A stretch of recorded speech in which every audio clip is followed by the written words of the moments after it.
Bit of an observation on these AEG 3A battery packs. This one's got a little bit of corrosion here. This one's got some corrosion on the board.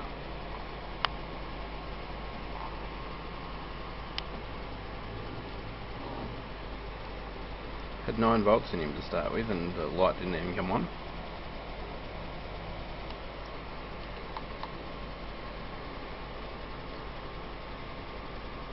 Ran the multimeter over it to make sure none of them are being greedy in their balancing. This one's about the same, it's got about 11 volts in it, so it just puts one light on. I'll try and charge him up as well. I reckon they've been gone flat, or something's gone wrong with them. And they've been left in a toolbox or on a shelf or whatever. That one's got like 19 in it, or nearly 20, and that one's got about 20. Thinking I might leave them in their packs for now. Just unsolder these two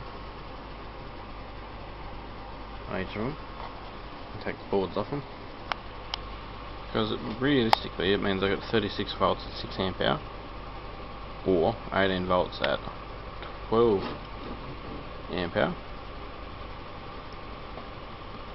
and if I do that and just run the 4 of them in parallel, it makes a 12 amp hour battery. I could then do like my old Milwaukee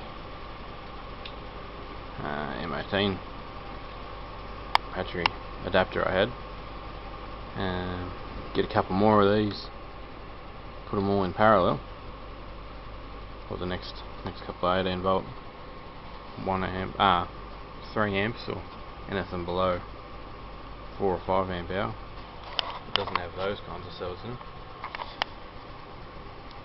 And use them to make a nice big multi-cell pack. I figure if I do that, it's as easy as putting them all in parallel, so they'll all be linked. Then just have them all linked like you normally would, just to have balance leads. I can plug it into a LiPo charger. I'm going to buy a big one in the next few weeks. Plug it into a LiPo charger and charge it up that way. It keeps them balanced, keeps them safe, and have them connected to a Milwaukee M18 battery, that little 1.5 amp hour one I've got back previously, because these cells only measure about 1500 milliamps each. They're good for little projects, but I may as well leave them together and use them in a bank. Like if I've got, there's 30 of 40 cells in total sitting there, but those 40 cells are fairly compact. By the time you get rid of that rubbish off the top, I reckon it's a good idea to leave them in their blocks.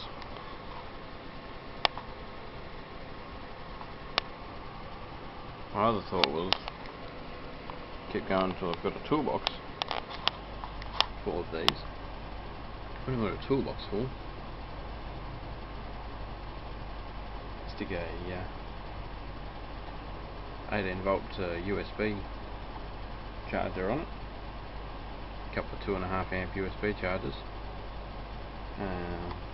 and a power outlet for the Milwaukee battery, and probably just a couple of cigarette lighter sockets or mini Andersons, something like that. A couple of them off it as well, to make a power box.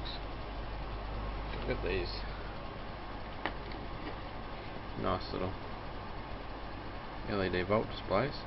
Put one of them in it as well, recess it into the lid, it looked good. Pull bugger all power running all the time, so it wouldn't even matter if you left it on there. Like I'm talking, get 50 amp hour or something out of it. If I was to do that, I'd be able to run outdoor lighting like these work lights, or light bars, because they're 9 to 30 volt generally. Yeah. It's already balanced and safe. Already spot welded and they're good quality connections. unsolder the boards off as many of these as I can get. So what I'm going to do is I'm just going to charge these ones up that I've got. Get them all so I've got a nice rate of charge in them. And then next time I get the soldering iron out, I'll desolder all in. Got a spring-loaded solder sucker, you see, so it might help that process out a bit. Desolder them and just keep them in packs in these shells. Keep them safe, keeps them secure. Bank them up until we've got enough to either make the box to the point where it's a bit heavy or get over 50 amp hour. They're 50 watt hours each. 18 volt 3 amps works out to be a 50 watt hour. So there's 200 watt hour in these four that I've got already. So be no slouch just with the 4 of them. Yeah, just another idea. Righto. Thanks for watching.